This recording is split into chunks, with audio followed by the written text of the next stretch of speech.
nama saya Rizky Agustin dari Prodi Ekonomi Syariah. Bismillahirrahmanirrahim. Assalamualaikum warahmatullahi wabarakatuh. Perkenalkan, nama saya Misbahus Surur, Prodi Ekonomi Syariah.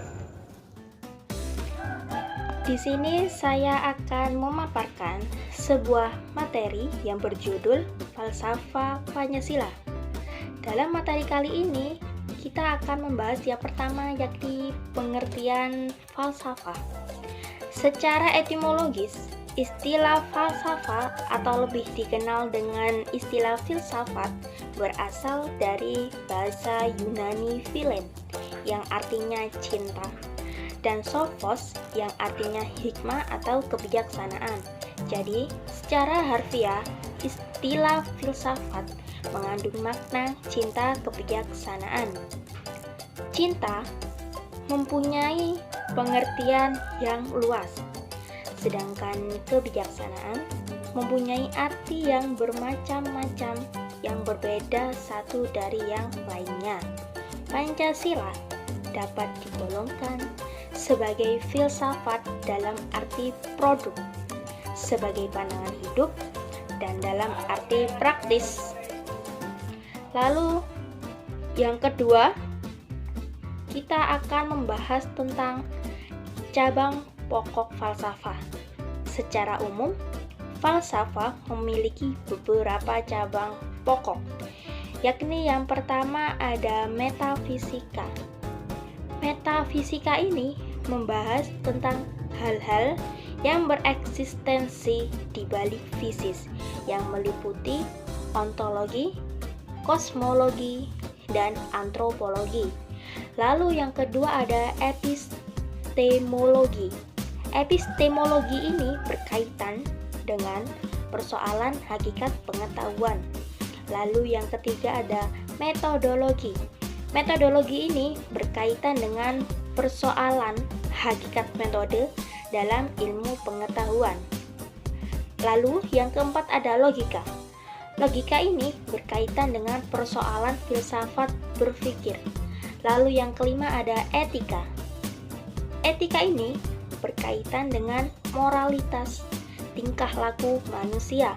Lalu yang terakhir ada estetika. Estetika ini berkaitan dengan persoalan hakikat keindahan. Lalu selanjutnya kita akan membahas tentang kesatuan sila-sila Pancasila sebagai suatu sistem falsafah. Secara filosofis, Pancasila sebagai suatu kesatuan sistem filsafat memiliki 3 dasar, yaitu yang pertama ada dasar ontologis, lalu yang kedua ada dasar epistemologis, dan yang ketiga ada dasar aksiologis.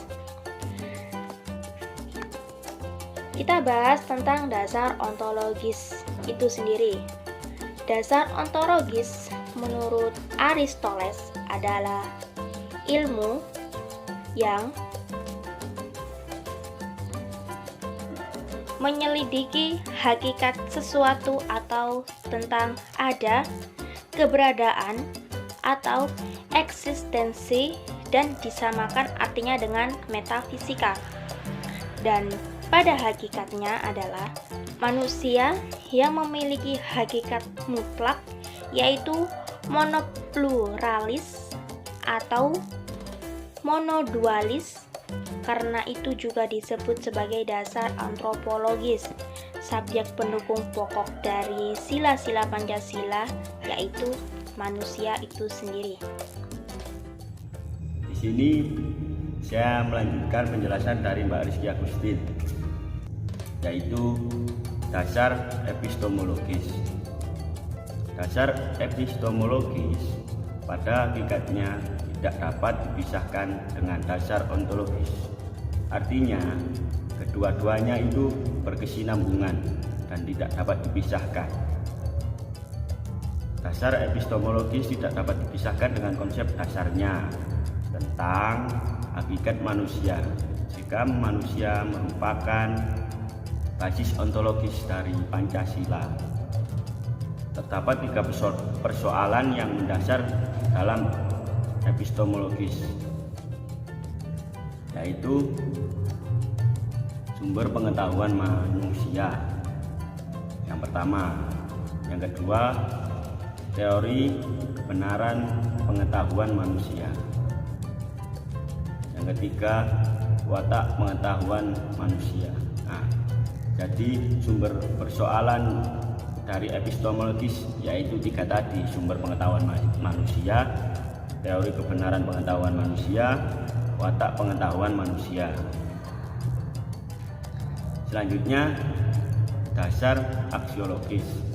Istilah aksiologis berasal dari kata Yunani yaitu axios yang artinya manfaat, nilai, dan logos pikiran, ilmu, atau teori.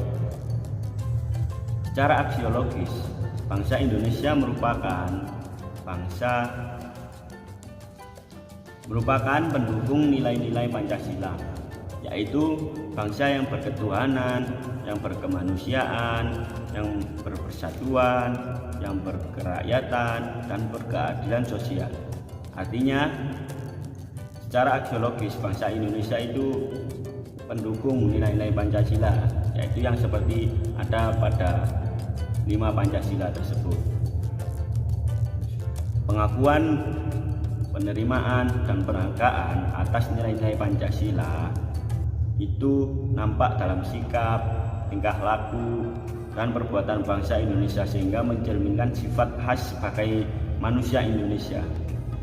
Artinya, sebagai manusia Indonesia atau sebagai warga negara Indonesia, kita harus mengakui, menerima, dan menghargai atas nilai-nilai Pancasila tersebut, dan dibuktikan dengan sikap-sikap keseharian kita, tingkah laku kita, perbuatan kita itu harus sesuai dengan Pancasila.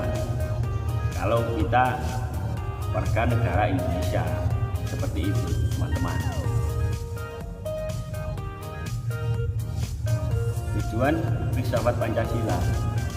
Berikut tujuan dari filsafat Pancasila. 1. Untuk membentuk kepribadian yang seimbang, yaitu seimbangan dengan unsur intelektual, jasmani, dan rohani.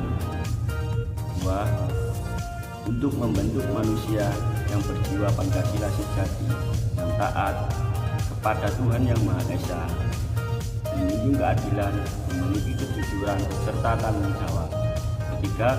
Untuk menumbuhkan wawasan berpikir integralistik, menjunjung tinggi nilai filosofis dari Pancasila, serta mampu menerapkan metode ilmiah, mempelajari norma-norma atau kaidah dan nilai-nilai digali dari Pancasila. Yang artinya, tujuan filsafat yang pertama adalah filsafat Pancasila yang pertama adalah untuk membentuk kepribadian yang seimbang, yaitu keseimbangan dengan unsur intelektual, jasmani, dan rohani. Artinya, akal, otak, dan hati itu harus menjadi satu, jadi kesatuan untuk menjadi pribadi yang seimbang. Begitulah kira-kira. Yang kedua, untuk membentuk manusia berjiwa Pancasila sejati yang taat kepada Tuhan Yang Maha Esa, memiliki keadilan, memiliki kejujuran, serta tanggung jawab. Artinya,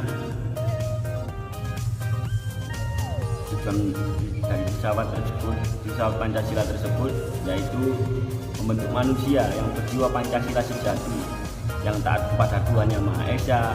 Kalau kita Islam, taat kepada Allah. Kalau kita Kristen, taat pada Tuhan Yesus, dan ya, itulah kira-kira. Menjunjung keadilan, memiliki kejujuran, serta tanggung jawab. Yang ketiga, untuk menumbuhkan wawasan berpikir integralistik, menjunjung tinggi nilai filosofis dari Pancasila, serta mampu menerapkan metode ilmiah, mempelajari norma-norma kaidah dan nilai-nilai yang digali dari Pancasila. Artinya, menumbuhkan wawasan berpikir manusia untuk mempelajari nilai-nilai dari Pancasila tersebut. Ya, sekian dari saya. Terima kasih.